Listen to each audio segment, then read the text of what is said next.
Right, let's get moving to the moon again. I don't think there are going to be any more interruptions from the story until we get to the next major location. So let's see if we can deal with Bahamut now. At the very least, I'll feel more confident going in there with Kain on the team rather than when we had the old man.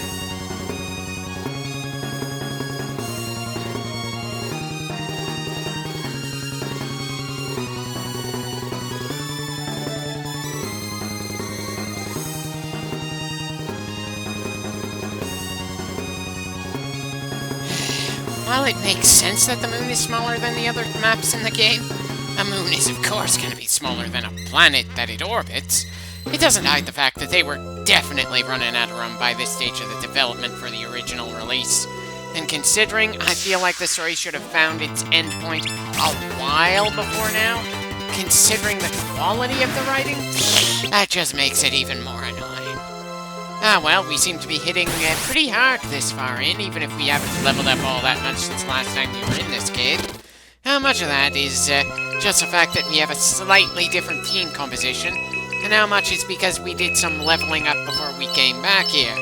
I certainly doubt it has anything to do with the equipment changes. I certainly don't recall us gaining anything that seemed especially more impressive than what we had last time we walked into this specific cave, but then we've yet to run into another behemoth.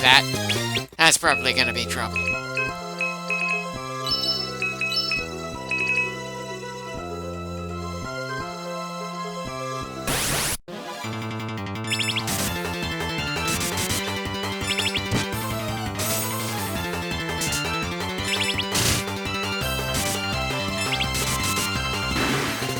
Well, that dragon certainly didn't do much of anything.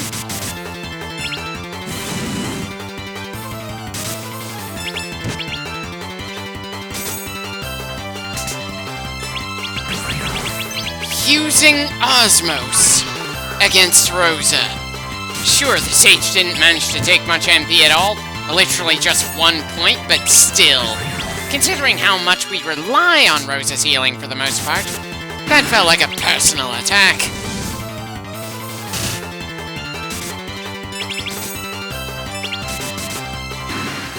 Yeah, for the most part, that was a pretty forgettable fight, especially considering how many fights we had to go through just to get this far of the game. It's part of why I decided to keep fast-forwarding through it, though I'm likely to just fast-forward through a lot at this stage that doesn't have anything to do with dialogue. We're getting pretty close to the end of the game, and the sooner we get to the credits, the better. As a side note, it's amazing how much I just don't give a shit about Edge losing such a massive chunk of MP there, but Rosa losing just a single point made me legitimately angry. How much of that is because I don't like Edge as a character in the story, and how much of that is because he's a damn solid physical attacker, and I generally prefer to use physical attacks in games rather than using magic? I honestly can't tell. And I don't think I'll ever stop being surprised that this game has so many magic-focused characters compared to every other Final Fantasy game.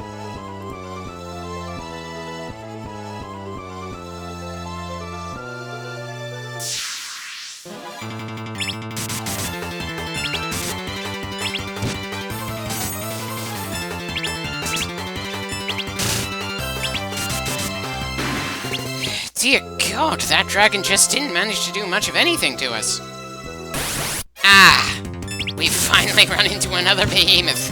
That's only going to be a few steps up from what we've been dealing with so far in here.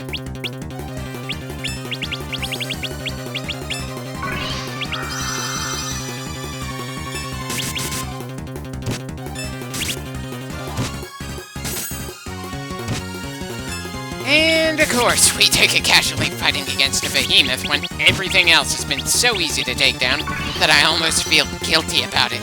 I'm sure there are plenty of better ways to keep things from going bad when fighting a behemoth, but I'm just not feeling creative enough in my fights at this point to give a shit.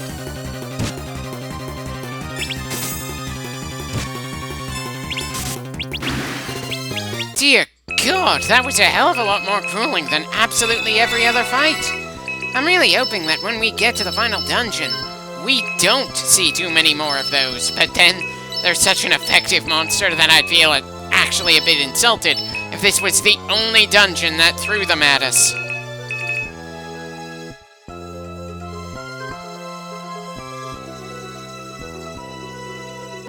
Okay, we've got a few characters to talk to. I guess this dungeon wasn't actually all that long. Well, I'm glad to hear someone finds things interesting at this point. That makes one of us at any rate. I know I keep saying it, but the beginning of the game really set my expectations for the rest of it far too high. And I'm just going forward based on stubborn will at this point. Anyway, time for us to go fight against Bahamut. I'm sure in many ways he'll feel very similar to the fight we had against Bahamut back in the first Final Fantasy. The reward for beating him isn't going to be as amazing as the class upgrades we had in the original Fantasy, but what can you do? Anyways, let's brace ourselves as best as possible for the absolute bullshit that is going to be Bahamut's ultimate attack. In this game, that is the only attack he seems to have.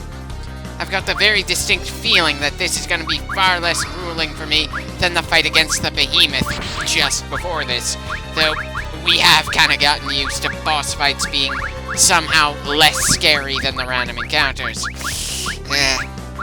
Dear God. Dear God.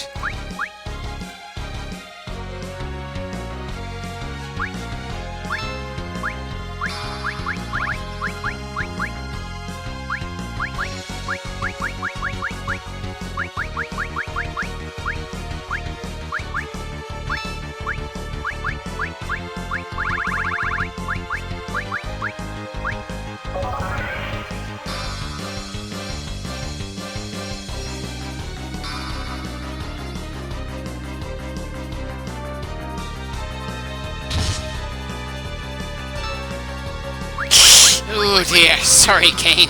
Looks like you may have landed at the wrong time.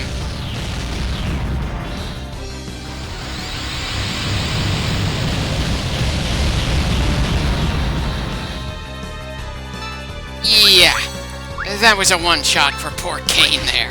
Sure, he took less damage than Bahamut did, but dear God, did that sting, and he just didn't have the health to keep standing after it. Anyway, let's get Kain back on his feet and see if Rosa can cast Reflect on him as well. Definitely funny that they didn't really do all that much to make Bahamut feel all that different, considering our first encounter with him was the first Final Fantasy, and this is the 4th game. I mean, hell, if anything, I think he's simpler in this game than the first one. Sure, it was an overall solid encounter, but considering how groundbreaking the first Final Fantasy was, and how the series likes to try to change things up with every entry, I'm kind of surprised they didn't do more to change things up for Bahamut. He's still a bonus boss that can get absolutely mangled so long as we use Reflect to counter his absolute best attack. It's just that this time, his best attack is his only attack. Yeah, he certainly doesn't seem to be throwing any other kind of moves to mix things up a bit. I'm not even sure it's worth calling him some sort of puzzle boss, considering this is a puzzle that has repeated at least a few times over the course of the series. If you know Reflect is a trick in the first game, I'm sure it's going to be your first instinct in this one. It can just be a little troublesome to get everyone to have Reflect on, but as soon as you do, you can just pound on the guy until he finally falls mindlessly.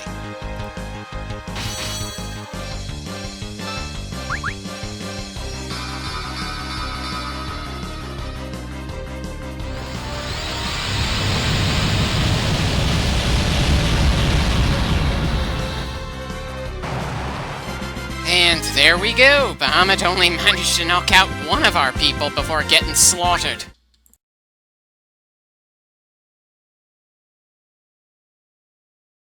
I feel like Bahamut should have had more of a connection with Rydia, especially since Bahamut referred to her by name there. But again, after a point, the character writing in this game just went to absolute hell.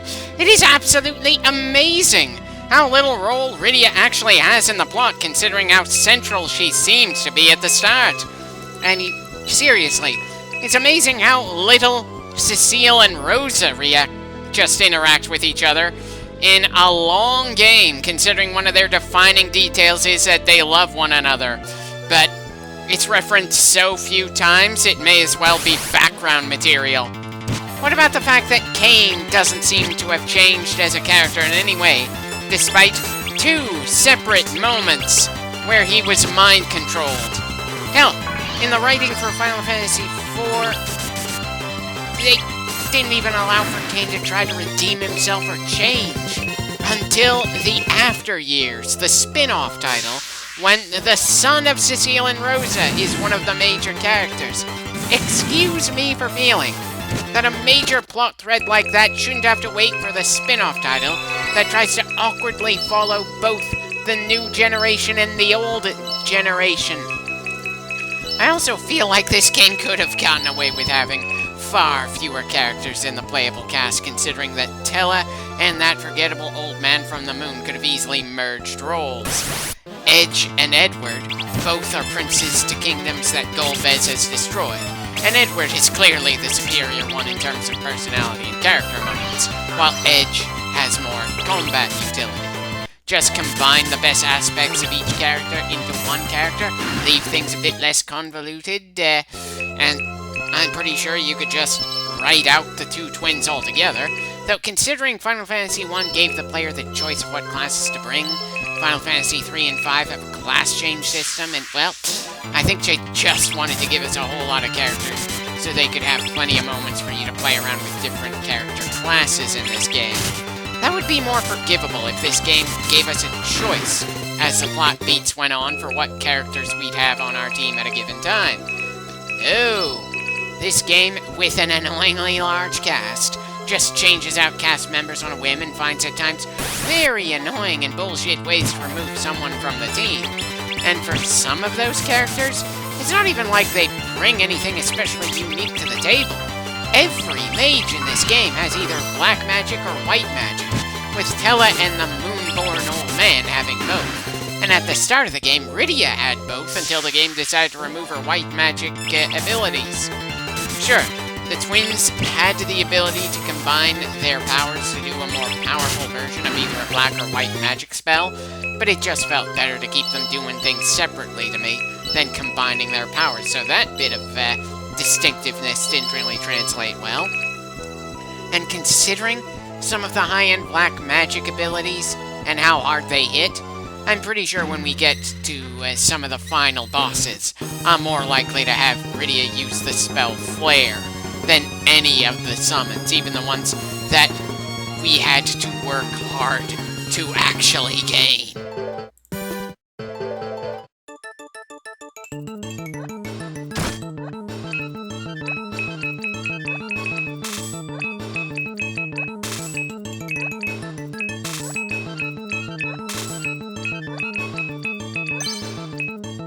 I know I keep saying it, but dear God, this game's economy just feels utterly broken this far in, considering how much we earn per fight, and how little there really is to buy considering our rather fat wallet in the game so far.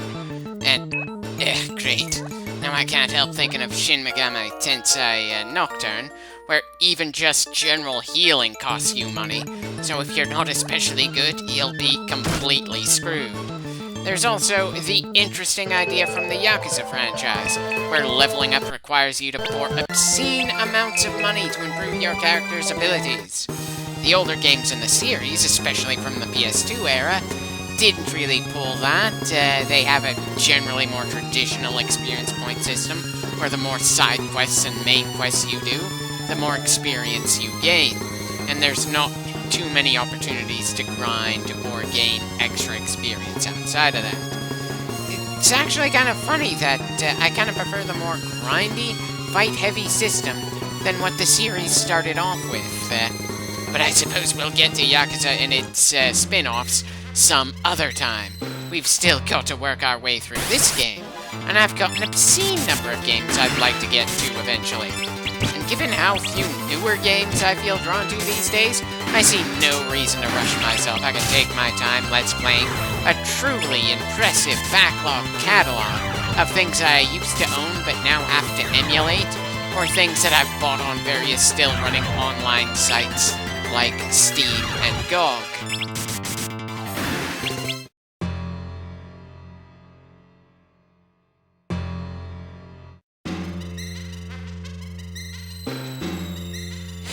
Good God, do I wish the opening notes on the theme for the moon sounded less like an elephant struggling to figure out how to play a wind instrument of some kind.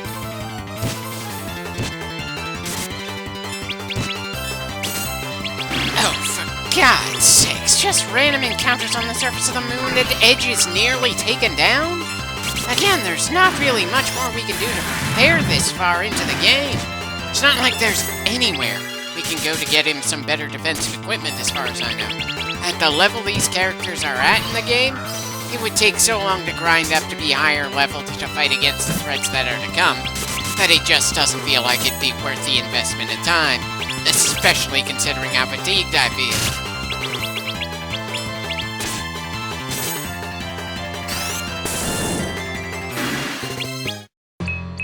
Yeah. Lowest level member of the team is level 45. Various online guides apparently say it's possible to beat the final dungeon in the 40s, but recommend you go there around level 55 to 60. And considering just how goddamn tired I feel of this game at this point, there's no way I'm gonna go out of my way to stall things out even further and grind levels for the sake of it. Seriously. If we happen to level up as I try to make progress and occasionally have to pull back to heal, then so be it. But we've already gone through every other bonus dungeon, already gone and beaten every boss before we managed to get to the final dungeon, and while I'm sure there are bonus bosses within the final dungeon, I somehow doubt those are the kinds of opponents we want to try to level up against. Now, this probably isn't the best place to save, but hey, I honestly feel like the moon sucks in this game. I was already pretty low on motivation before we got this far into it. I can feel some of the sections of my brain just struggling to try to stay awake for as long as possible, all while I'm internally groaning that while we're technically close to the end, there's still quite a lot of journey in that final dungeon before we make it to the credits. Dear God, it's a good thing I decided to scrap my idea to do the interlude, and after years when we're done with the main game. I just feel so done with this story this far in that it's ridiculous. Hell, I can't even muster enough annoyance at the storytelling to complain anymore about the fact that we have to deal with the bad guys trying to grab 8 different mystical crystals, and now that we're here, the mystical crystals aren't really doing anything special. They're just essentially an overly complicated key to a door that we needed to open in the first place to reach the actual final main villain. So Golbez and all the chaos he caused actually helped us out, because it is that convoluted a plot. Seriously, I can't even give a shit that the crystals are somehow talking to us here.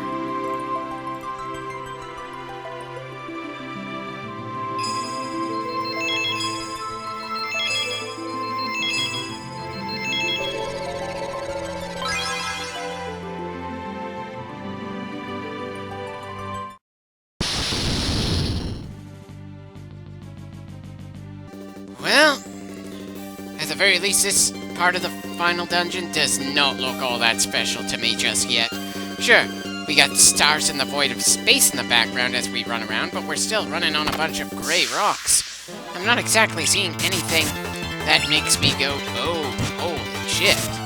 At least in terms of the dungeon's visuals, but maybe I shouldn't bother giving a damn about visuals. Considering how much damage those armored bastards can take, I'm a bit surprised that flamethrower is so lackluster. I mean, granted, the physical attacks the armored guys end up delivering are pretty crushing, but still, how long has it been since attacks in the double digits would mean anything? Hell, our physical attackers are doing thousands in damage with each strike, and even our physically weaker fighters are doing triple-digit damage.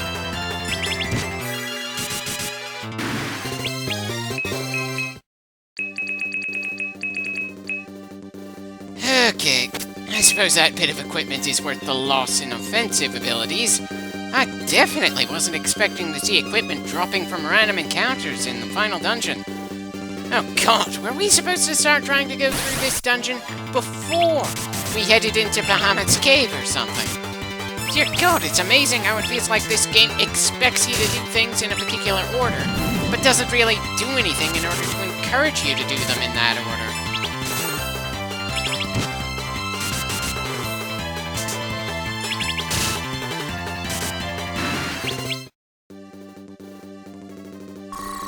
Huh.